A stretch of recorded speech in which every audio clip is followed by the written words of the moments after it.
Well, hi, everyone. I'm Daniel Williams, Senior Editor at MGMA and host of the MGMA Podcast Network. I'm excited today. We have one of our main stage speakers for our upcoming Leaders Conference. That's going to be October 6th through the 9th here in our hometown of Denver. So our guest today is Riaz Meghji. He's a renowned speaker and the author of the book, Every Conversation Counts: The 5 Habits of Human Connection That Build Extraordinary Relationships. We're going to dig into that. We're going to talk about his keynote speech. And I'll just give you a little bit of information on it as well. He's going to be speaking Monday, October 7th. That's going to be from 10:45 a.m. to 12 p.m. Mountain Time. So without further ado, Riaz, welcome to the show. Daniel, thanks for having me, man. Yeah, you turned the table on me. We talked about having daughters, and mine's almost 20. She turns 20 in 2 days. We're super excited about that. Riaz, you have a 5-year-old. So what's that like these days? It's unpredictable. So I have a 5-year-old son named Nico, and you were telling me about your 20-year-old Megan, and we were just talking about the role of being parents and seizing every moment.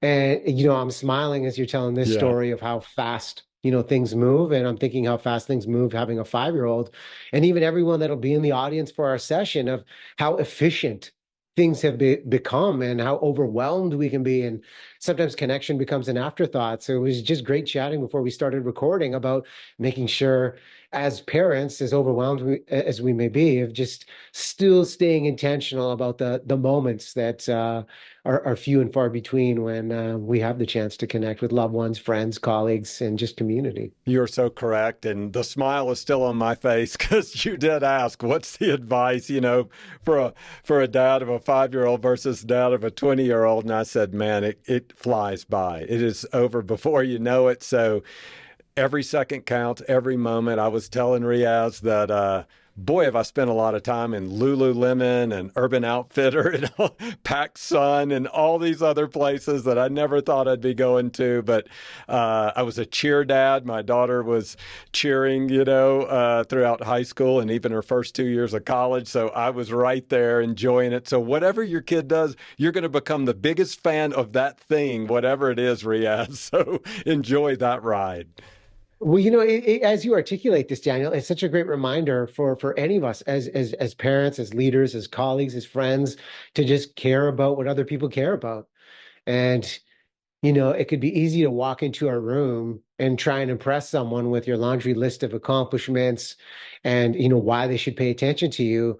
But I always find, through the art of connection and the opportunity to serve this audience at the MGMA event in October, is to just be impressed and instead of trying to impress others. Yeah. Because what is in front of us are these narratives, stories, struggles, ideas that, if we're asking the right questions, we can kind of unlock a moment of humanity, kind of like we did just as we started this, to just understand each other on a human level, where, in good times, it's easier to connect, but in hard times, I'm not questioning your intention because I know who you are. And we've kind of minimized the ambiguity that can especially pop up in the hybrid world we're now working in. Yeah, that is so cool. And we were talking about making every moment count, so to speak, with our kids. Same thing with our colleagues, with anybody we come in contact with. For our audience, it might be their patients, it might be their colleagues. So your book, Every Conversation Counts, it emphasizes the power of authentic human connection. Talk about that. First of all, where did you get we're all interested in that. Many of us are, but to sit down and write a book, that's a huge endeavor. So talk about that. What got you interested to put in that 1, 2, 3 years, however long it took you to write the book, and then to just truly embrace it and share it with others? Yeah. So I gave birth to the book on February 9th, 2021. It was a magical day. It's very nerve-wracking. I didn't know what was going to happen when you put it out to the world.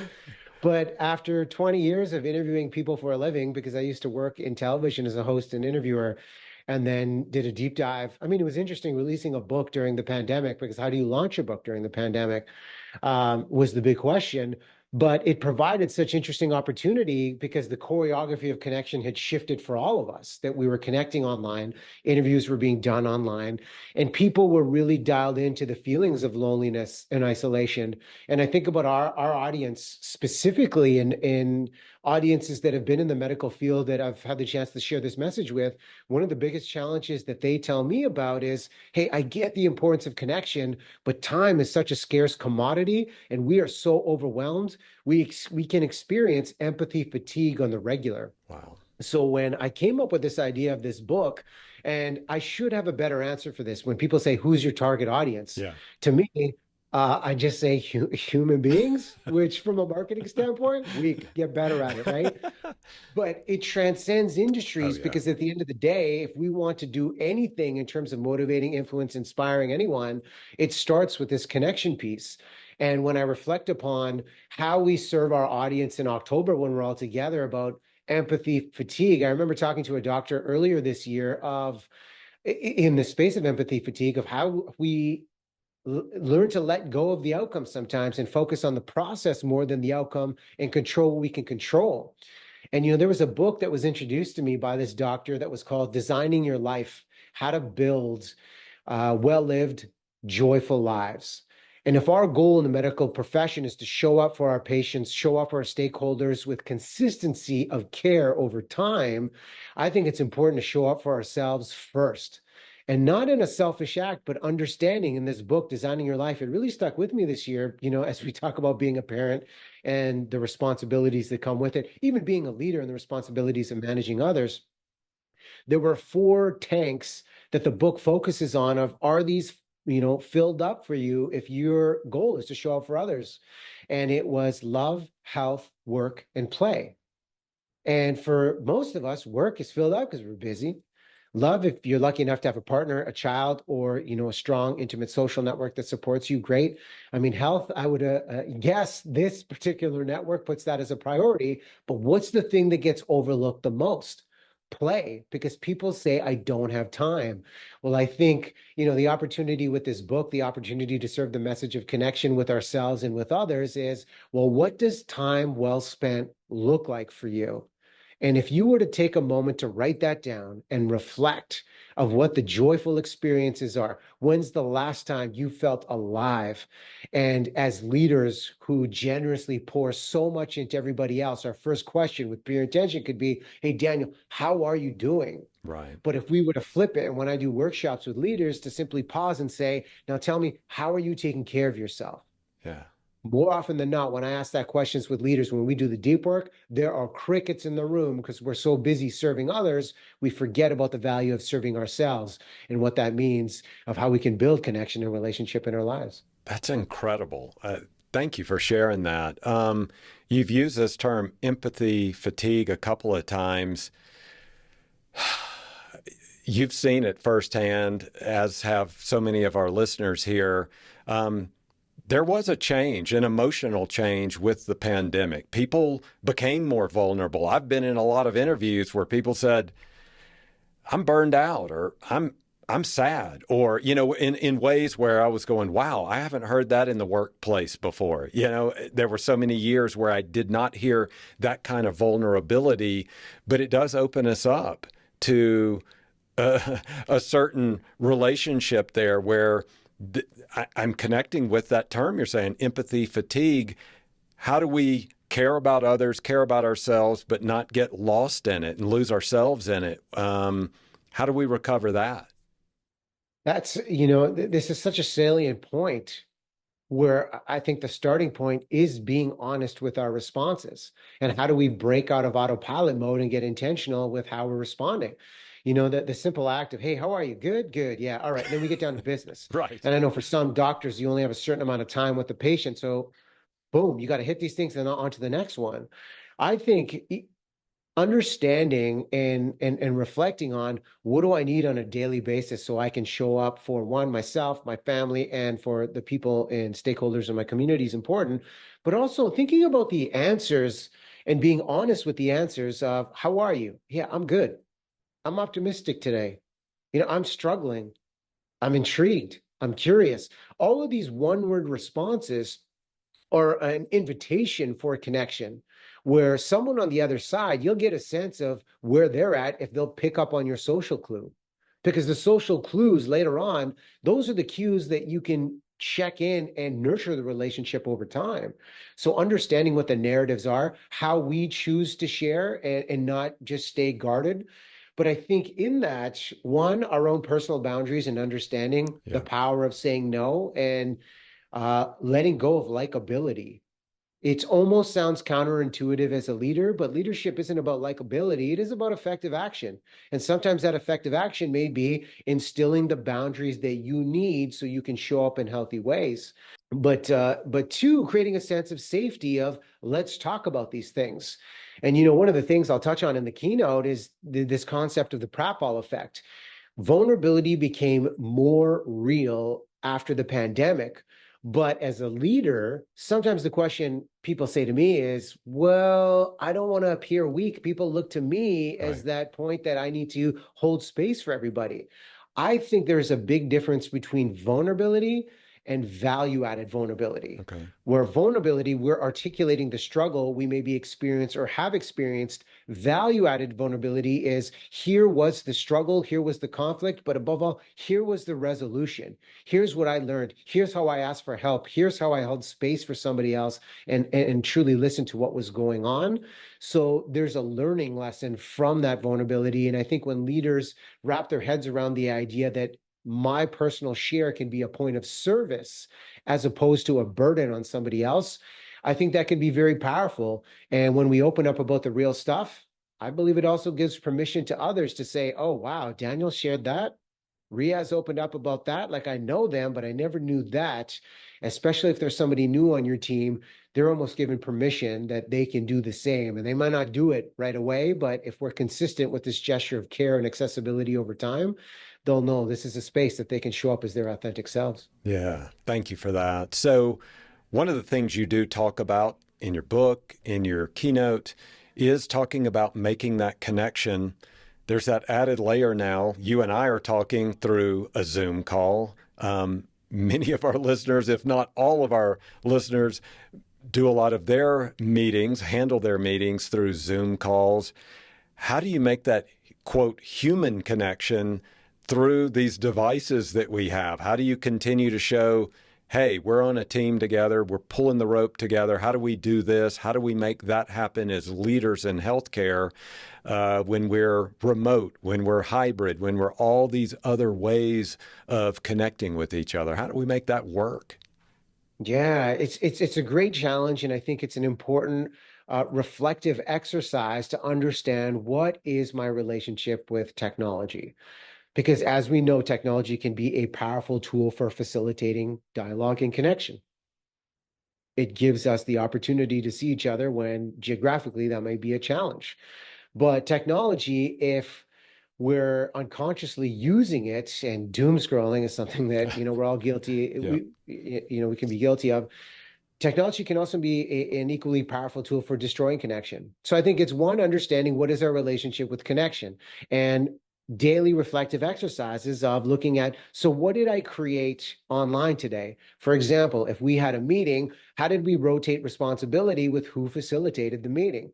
How did we create a pocket of connection right off the hop of, hey, what's one word to describe where everybody's at today? Let's go around. Boom. And everybody's kind of given a word and given a concept and a line or two about why they're feeling that way. And at the end of that call, understanding what do we need help with? And following up on that with one-on-ones. I think the group conversation is a difficult conversation in person. It's a Mm-hmm. lost art form where what happens when we go out for a group dinner? We have all these sidebar conversations. We lose space for holding.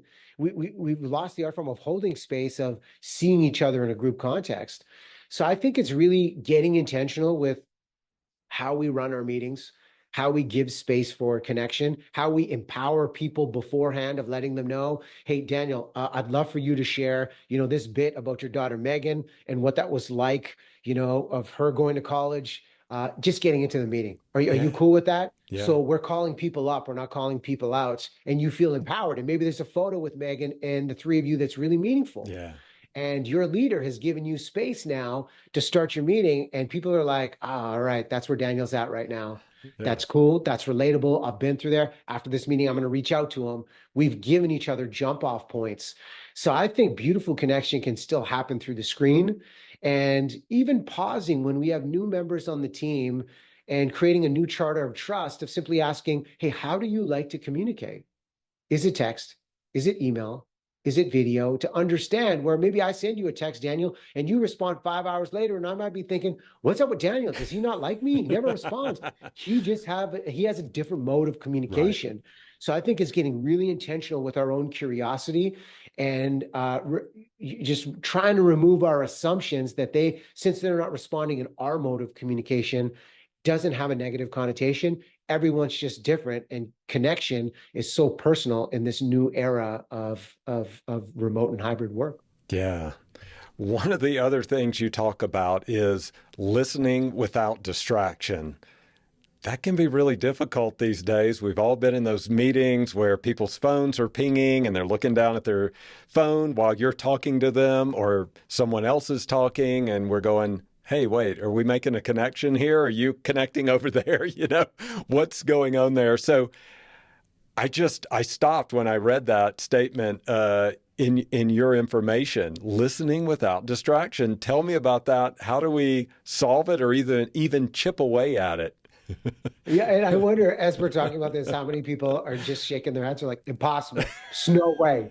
In this day and age, right. Good luck. Right. But I think it's leveling up, and I think the starting point of this is auditing our awareness. Okay. You know, some of the research I found in the book saying the average person picks up their phone 92 times a day.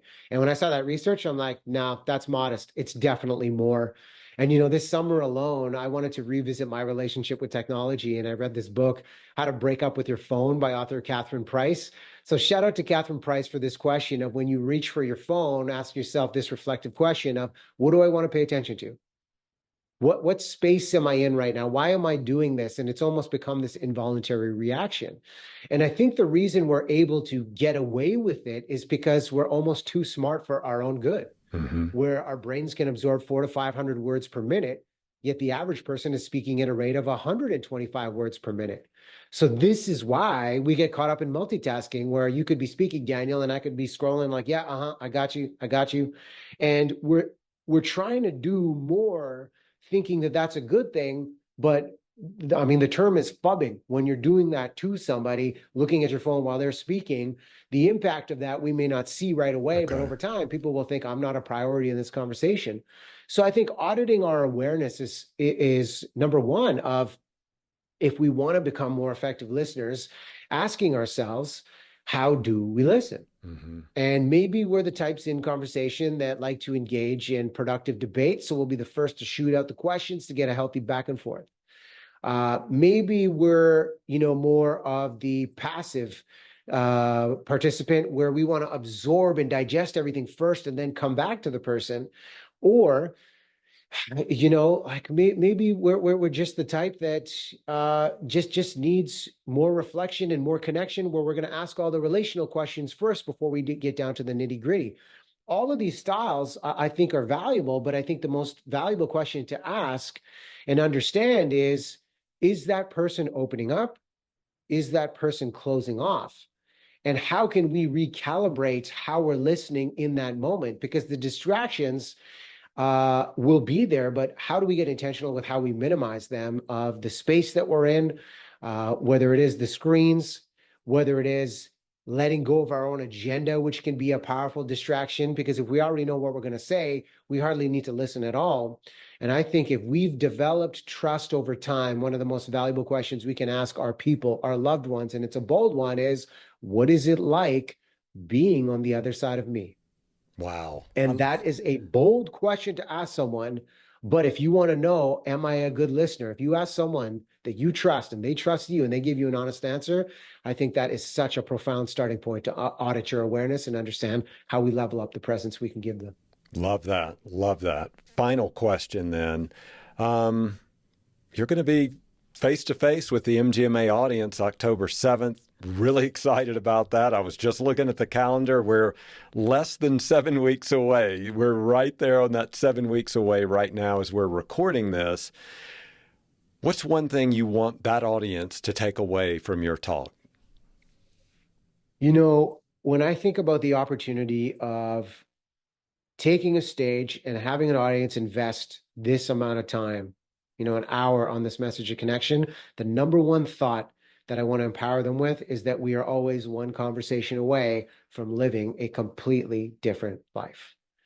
And no matter what our reality looks like, in good times, in difficult times, there is an opportunity to enter into the hard, difficult, sensitive moments. There is an opportunity to surprise and delight someone and reach out and let them know, hey, I thought of you because I saw this. Or there is an opportunity to own our own mistakes and apologize in the moment and focus on the repair of a relationship. It all starts with the intention that a conversation can change everything. And really, over the years, I came across this quote that we are not done meeting the people who could change our lives. And my goal in that room is to ignite the room, create a shared emotional experience, to remind them with practical ideas how they can show up, ask questions, lead with assertive empathy, but above all, meet the people that are going to change their lives and how they can show up and serve in a big way. Wow. Riaz, thank you for joining us today. My pleasure. My pleasure. Thanks for the invitation for this and to the entire MGMA team to be able to share this message of connection. It's going to be a special one. That is awesome. So that is going to do it for this episode of MGMA Insights Podcast. We've been joined today by Riaz Meghji. As a reminder, he's going to be speaking on the main stage at our Leaders Conference here in Denver. That's going to be October 7th, 10:45 a.m. Mountain Time. And we're going to keep posting that. We're going to have that in the episode show notes. We want you to be there, not only at the event, but at his talk as well. Again, that session is going to be Human Connection in Leadership. Every conversation counts. This one counted too. Thank you so much, Riaz, and can't wait to share this podcast with all of our listeners. Thank you all for being MGMA podcast listeners.